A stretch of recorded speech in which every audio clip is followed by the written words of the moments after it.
Hey everyone. Today I am going to present on the supplement beta alanine. So go ahead and get started. So a little bit of background on beta alanine. It is actually a non-essential, non-proteinogenic amino acid. That means that your body can synthesize it in the quantities that are needed in order for normal bodily functions. And it also does not bond with other amino acids or itself to form actual proteins. Um, so it is produced in the liver. Typically, it's in smaller quantities though, so it can be consumed through your diet. Typically, in regards to meats, poultry, seafood, basically animal proteins are typically where you're going to find a majority of beta alanine in the diet.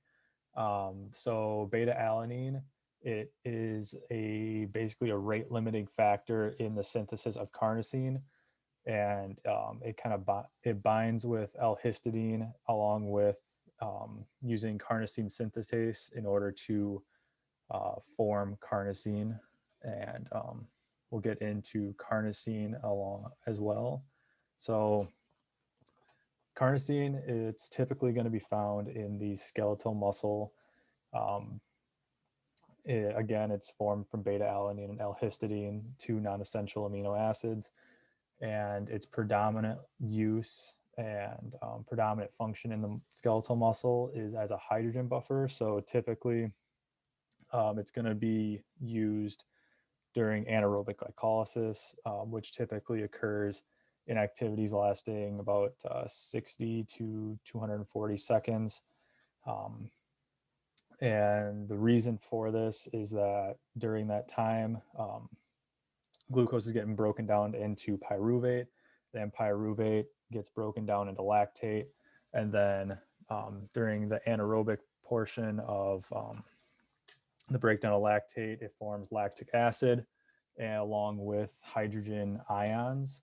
So the function of carnosine is to kind of take those hydrogen ions and kind of take them away from the myosin binding sites in the skeletal muscle. So in the skeletal muscle, there's actin and myosin, and actin attaches on to myosin, and or no, sorry, calcium binds with myosin. So the hydrogens typically kind of interrupt that binding, so it prevents the calcium from binding with myosin, causing your basically neuromuscular fatigue and preventing you from overexerting yourself in that aspect. So carnosine kind of blocks hydrogen from blocking calcium, and it basically allows you to continue exercising or competing at the level that you would be without as much of a hindrance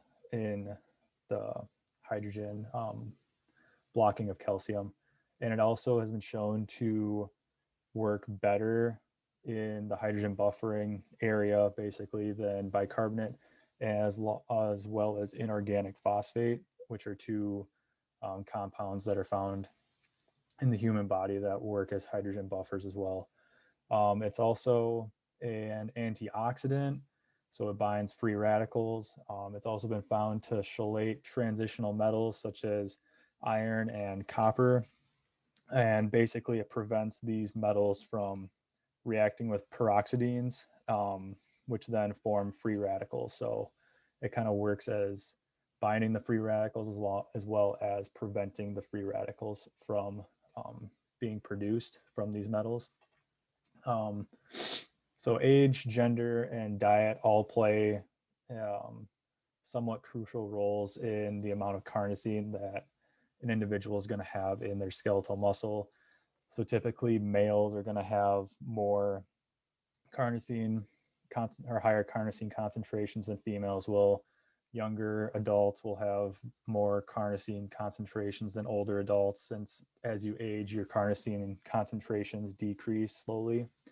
And along with that, if you are a vegetarian or vegan, you're typically going to have lower carnosine concentrations than someone who does eat animal protein, seafood, poultry, and meat. And it's also, along with beta alanine, it's going to be found in those meats as well. So you're going to get beta alanine along with the carnosine to go along with that.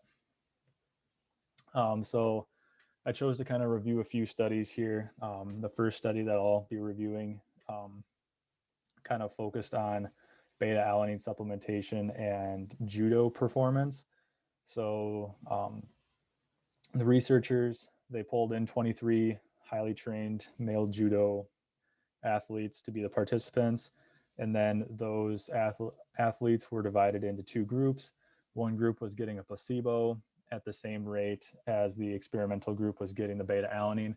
So the beta alanine group, they were getting 800 milligram doses of beta alanine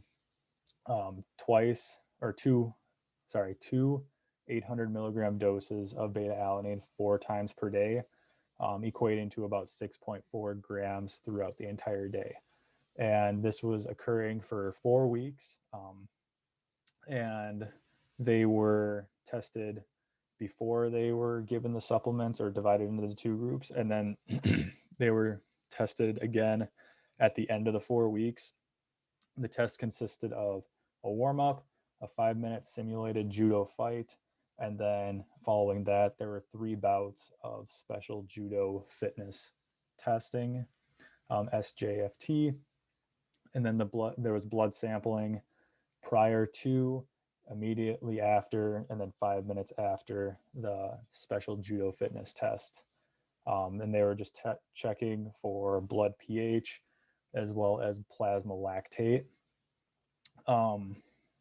And so what they found was kind of that the beta alanine group had an improvement in the number of throws and per set, as well as their total throws throughout the special judo fitness test, along with their simulated fights.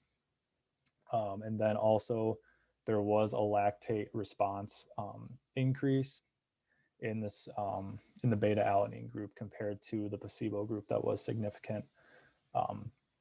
So what they've kind of concluded was that beta alanine can be an effective supplement in the use of judo in increasing performance related to the sport. And here are a couple of the charts and graphs kind of depicting their results. So on the left, you can see the plasma lactate response for placebo and beta alanine. And the bottom portion, you can see that it's a little higher immediately post the special judo fight or fitness test. And then on the right, you can see the amount of throws that they did per set of the special judo fight, along with the total throws in all, comparing the placebo and the beta alanine group. So the beta alanine group was showing more throws on average compared to the placebo group. And the second study regards masters athletes. So masters athletes are basically aging athletes that are typically older than the age of 30 to 35, I believe. And the researchers, since it's kind of been found that beta alanine, since it's less concentrated in females, along with being older individuals, they thought that, older females would benefit greatly from beta alanine supplementation. So they wanted to determine the impact and how significant it was in regards to beta alanine supplementation on trained masters athletes females. So they pulled together 22 masters athletes females. The ages were from 30 to 47, and they were all cyclists. And the two groups were divided into two groups, one receiving the placebo again, and the other getting 800 milligrams of beta alanine 4 times per day for a total of 28 days. And so they were measuring their body fat, their lean body mass, and their aerobic capacity, both pre and post test. And then on top of that, they were doing total time to exhaustion trials on cycle ergometers on days 7, 14, 21, and 28. And during these tests, they were also taking blood samples to assess the blood lactate levels at rest prior to the tests, immediately after the tests, and after a 20-minute after 20 minutes of rest post test, basically for each time trial. And so the results that they found, they did see an increase in total time to exhaustion along with total work done, but that was towards the end of the study, and that was in the beta alanine group. Otherwise, they were fairly similar throughout the entire entire experimental time frame, basically, as well as a decrease in lactate concentration in the beta alanine group at a 20-minute post-test rest. And that was primarily found towards the end of the study as well. So their conclusions was that the beta alanine supplementation can increase total time to exhaustion. It can increase performance as well as decreasing blood lactate levels post-exercise.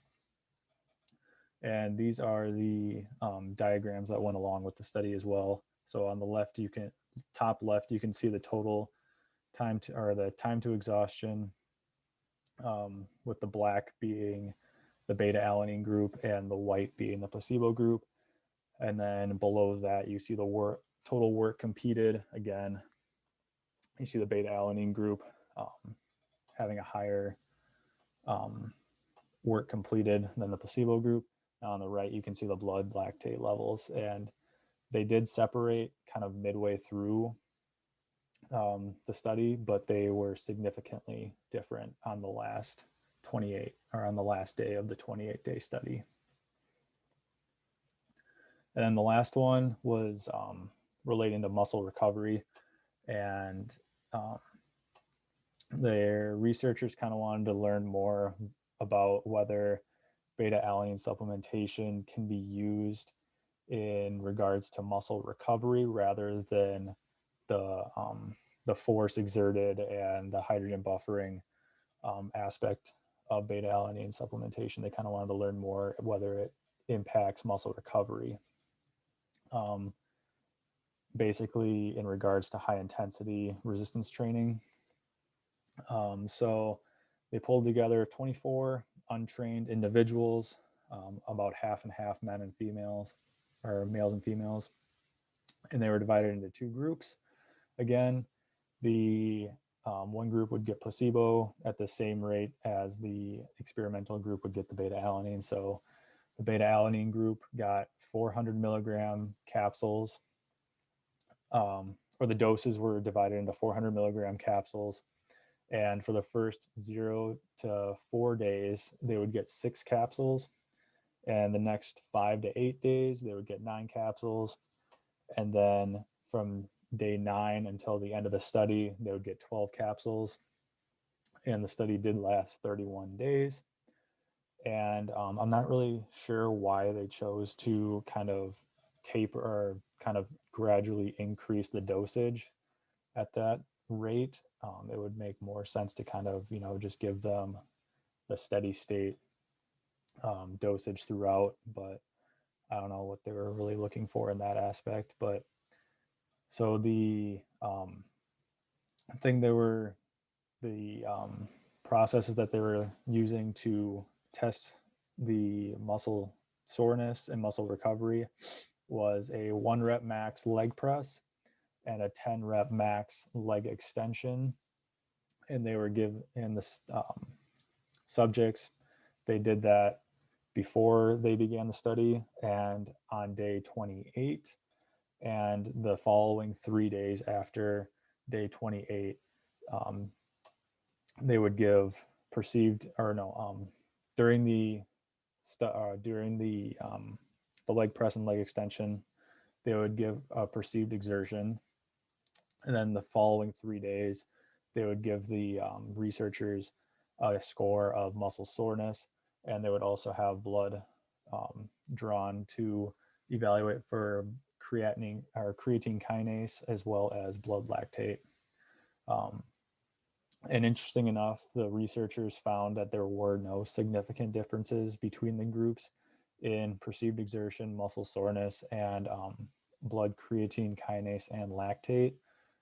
And so they've kind of concluded that beta alanine doesn't typically improve muscle recovery, at least in untrained individuals, when it's been supplemented for 31 days.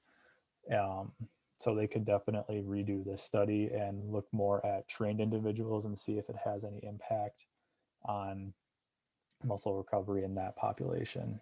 And these are some graphs that were pulled from the study as well. And as you can see, the perceived exertion and the creatine kinase, muscle soreness, all of those are fairly similar compared to the placebo and beta alanine groups. So after researching and looking through all the studies, they've kind of deduced that there is a proper dosing requirement, or a proper dosing requirement basically, that is needed in order to see results when using beta alanine. So you need to load for a minimum of about 4 weeks. And you're typically going to want to be consuming 4 to 6 grams per day of beta alanine. And they found that at about after 4 weeks of supplementing with that dose, you'll see about a 64% increase in muscle carnosine concentrations. And after 10 weeks, it increases to about 80%. And during those, with the 4 to 6 grams dosing per day, you're going to want to stay under 2 grams per dose. And this is because basically, if you are consuming too high of dosing, it's can cause very strong paresthesia, rapid pH changes. It has a higher excretion rate, so you're not going to be actually using the beta alanine, along with the having an inability to effectively increase the carnosine concentrations in the skeletal muscle. And so what that's basically saying is that consuming your beta alanine in large doses is not going to properly load the muscle and increase the carnosine concentrations. So you're going to want to be having smaller, more frequent dosing during those loading phases in order to see increases in the concentrations. Food typically won't increase carnosine concentrations as greatly as supplementation will, just because it's difficult to find foods that are very high in beta alanine and or carnosine. So taking a supplement will actually increase it more drastically than it would eating, like, say, meats, poultry, fish, all that stuff. And they've actually found that with the supplementation, it's better and more availably taken up in the muscles when supplemented at meals rather than on an empty stomach, which was kind of interesting to see. All right. So the image on the right, that's a pretty good representation of how it feels when you have taken large amounts of beta alanine. It feels like very like pins and needles, basically, and that's the paresthesia. And they found that at doses more than 800 milligrams are typically going to find that people are going to have paresthesia, and it can last from 60 to 90 minutes after you begin to have that feeling, which can impact performance if the individual is not used to or accustomed to that feeling. It does tend to be a little uncomfortable, but it is not dangerous in the aspect that it's going to be life-threatening. So safety in that aspect, they haven't really had any long-term studies focusing on beta alanine safety. The longer studies typically last like about 2 to 3 months maybe. So they're not going to be having a whole lot of accuracy in telling you whether beta alanine is safe to consume for long periods of time. Although since beta alanine and taurine share receptors on entering skeletal muscle, you're going to find that you may develop decreased taurine concentrations in that aspect if you're consuming large amounts over a long period of time. So basically, there's minimal risk with doing it short, with supplementing with beta alanine short term, as long as you're following the dosing requirements. Earlier, not taking it as a bolus feeding, and you're having smaller, more frequent dosing throughout the day. And there's also, they haven't really found an upper level carnosine concentration in the skeletal muscle. So it would be interesting to see more studies that can kind of test how high our muscles can actually get carnosine into them, and what the highest concentration can actually be, because they haven't found kind of the top level of carnosine concentrations that we can actually have. So marketing, there has been a lot of marketing for beta alanine recently. I know that a lot of pre-workouts now contain beta alanine, and that's typically what causes the paresthesia after you are consuming the pre-workout. People often think that it's the caffeine and you're just getting a large dose of caffeine, so it's just going to cause a bunch of tingling and restlessness. It's actually the beta alanine that's doing that. Based on a lot of the articles that I was reading that were kind of popular press articles, they think that beta alanine directly affects body composition, like saying that you're going to lose fat, you're going to gain muscle just by taking the supplement. That's actually not true. It's not a direct correlation. There's no direct correlation between beta alanine supplementation and altering body composition. It's more so an indirect relationship, because you're going to be increasing your training volume, which can impact your body composition in that aspect. They also didn't find any like the dosing that we talked about earlier. That was from scientific articles.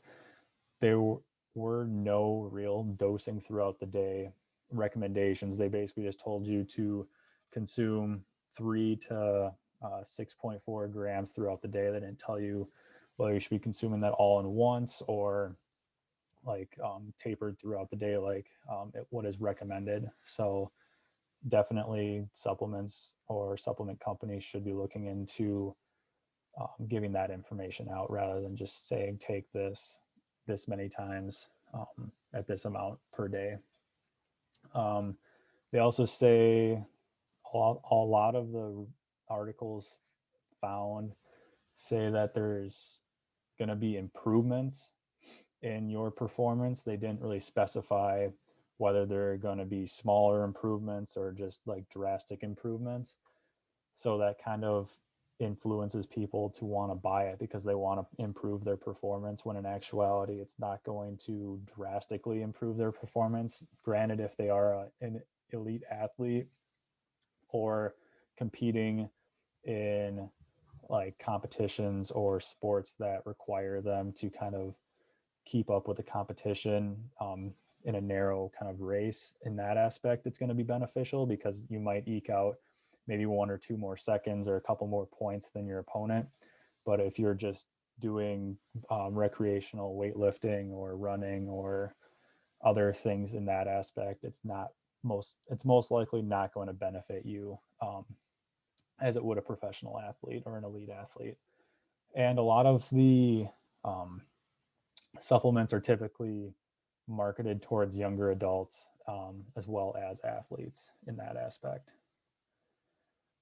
So to conclude, beta alanine, it typically will increase carnosine concentrations, particularly in skeletal muscle, and it'll kind of attenuate the acidosis that goes along with short-term exercise, short-term high-intensity exercises due to the higher hydrogen ion concentration that gets formed from lactate being broken down to lactic acid. 4 to 6 grams per day for at least 4 weeks in small frequent doses is what's recommended in order to actually increase carnosine concentrations effectively. It is beneficial in high intensity activities lasting 60 to 240 seconds. There hasn't been a whole lot of research, but they are starting to see possibly some improvements in exercise that lasts up to 25 minutes, but there definitely needs to be more research done in that area.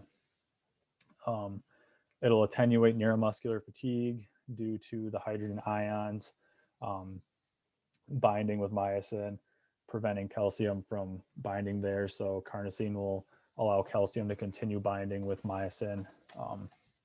It can improve, increase training volume, particularly in strength training. They haven't done a whole lot. They haven't found a whole lot of direct correlations with cardio, just because cardio tends to last a little longer than strength training does. Since strength training, it typically your bout lasts about 60 seconds or so. And they've also found that it can improve military performance as well, particularly in peak power, in marksmanship, as well as target engagement speed. So kind of catching up to a specific target. So age, gender can be factors in carnosine concentrations when not supplemented, but if you're an older individual and female, you're probably going to benefit more supplementing with beta alanine than you will a younger male, basically, just because of the lower carnosine concentration, or lower carnosine concentrations at baseline. Training hasn't really been found to be a factor in supplementing with beta alanine. It kind of affects untrained and trained individuals relatively the same. So they haven't really found any correlations in that aspect. So basically, to reiterate, females, vegetarians and vegans, along with older athletes, are probably going to be benefiting the most from beta alanine supplementation in improving carnosine concentrations in their skeletal muscle. And there are the references. Thank you.